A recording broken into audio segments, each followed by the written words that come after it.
हरे कृष्णा, राधे राधे भक्तों, आप सभी का स्वागत है आपके अपने चैनल पर। भक्तों, हर साल कार्तिक शुक्ल पक्ष की अष्टमी को गोपाष्टमी का त्योहार मनाया जाता है।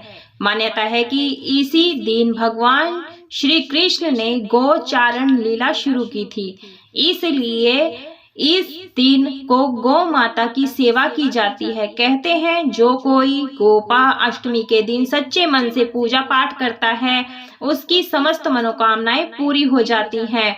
ये पर्व मुख्य रूप से भगवान श्री कृष्ण की नगरी गोकुल, मथुरा, ब्रज और वृंदावन में मनाया जाता है।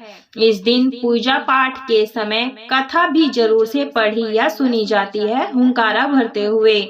तो भक्तों, कथा सुनने से पहले आप अपने हाथ में अक्षत पुष्प ले लें और साथ में एक जल का लोटा भरकर रखें। उसके बाद कथा जरूर से सुने।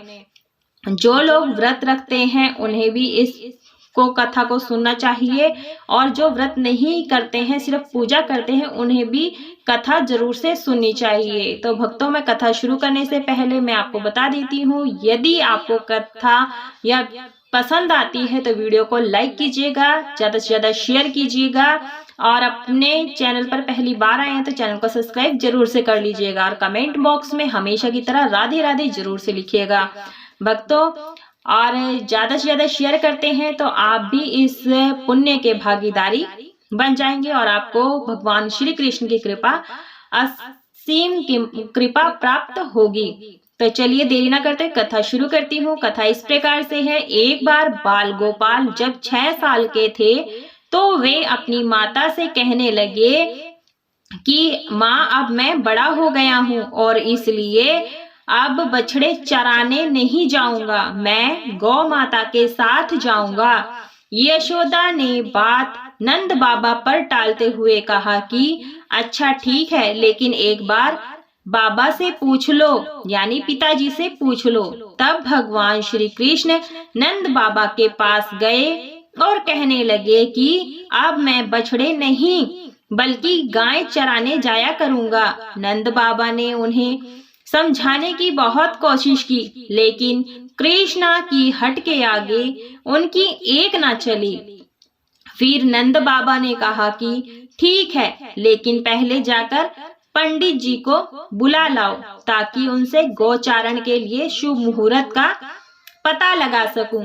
बाल गोपाल दौड़ते हुए पंडित जी के पास पहुंचे और उनसे कहा कि पंडित जी, आपको नंद बाबा ने गोचारण का मुहूर्त देखने के लिए बुलाया है।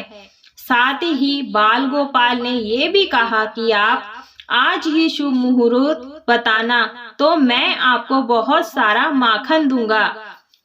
पंडित जी ने नंद बाबा के पास पहुंचे और पंचांग देखकर उसी दिन का समय गोचारण के लिए शुभ बता दिया, और साथ ही ये भी कहा कि आज से 1 साल तक गोचारण के लिए कोई अन्य मुहूर्त नहीं है। नंद बाबा ने बाल गोपाल को गोचारण की आज्ञा दे दी। भगवान उसी दिन से गाय चराने लगे। कहते हैं जिस दिन से बाल गोपाल ने गोचारण शुरू किया था, उस दिन कार्तिक मास के शुक्ल पक्ष की अष्टमी तिथि थी। भगवान द्वारा उस दिन गाय चराने का काम आरंभ करने की वजह से इसे गोपाष्टमी कहा गया। बोलिए श्री कृष्ण भगवान की जय। भक्तों, जो लोग ये कथा सुनते हैं हुंकारा भरते हुए, उन पर माता महालक्ष्मी और भगवान श्री हरि विष्णु की कृपा बनी रहती है। उसके घर में सदैव सुख समृद्धि धन संपदा बनी रहती है।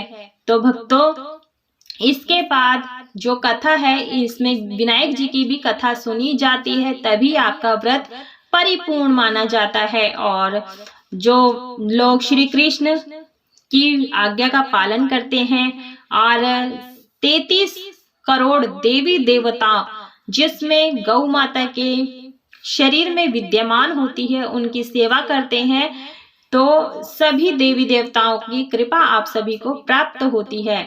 और साथ में जो गाय हैं भगवान श्री कृष्ण को अति प्रिय हैं और इसलिए वो गाय के साथ भी रहते हैं। तो भक्तों, आज के दिन आपको गाय को हरा चारा खिलाना चाहिए, गाय को चना गुड़ खिलाना चाहिए और गाय की पूरी विधि विधान के साथ पूजा करनी चाहिए, तभी आपको पुण्य लाभ प्राप्त होता है। और भक्तों, जो गौ माता है बहुत ही दयालु होती हैं और जो आप गाय की जो पुण्य प्राप्ति करना चाहते हैं, तो जो सड़क पर आवारा घूमती हुई, जिनका कोई ठिकाना नहीं होता रहने का खाने का, आप उनको चारा खिलाते हैं, उनकी सेवा करते हैं, तो ये बहुत ही विशेष लाभ प्राप्त होता है आपको। तो भक्तों, कथा विनायक जी की जरूर से सुनिएगा और जो विनायक जी की जो कथा है वो मेरे चैनल पर अपलोड है, आप वहां जाकर के कथा सुन सकते हैं। और इसमें मैंने सिर्फ आपको गोपाष्टमी की व्रत कथा कहानी बताई है, गौ की सेवा किस प्रकार से करनी चाहिए वो भी मैंने बताया है। और भक्तों, जो गौ की पूजा है ये गोधूली वेला में शाम के समय की जाती है। यदि आपके पास समय नहीं है तो आप किसी भी समय गौ की सेवा कर सकते हैं।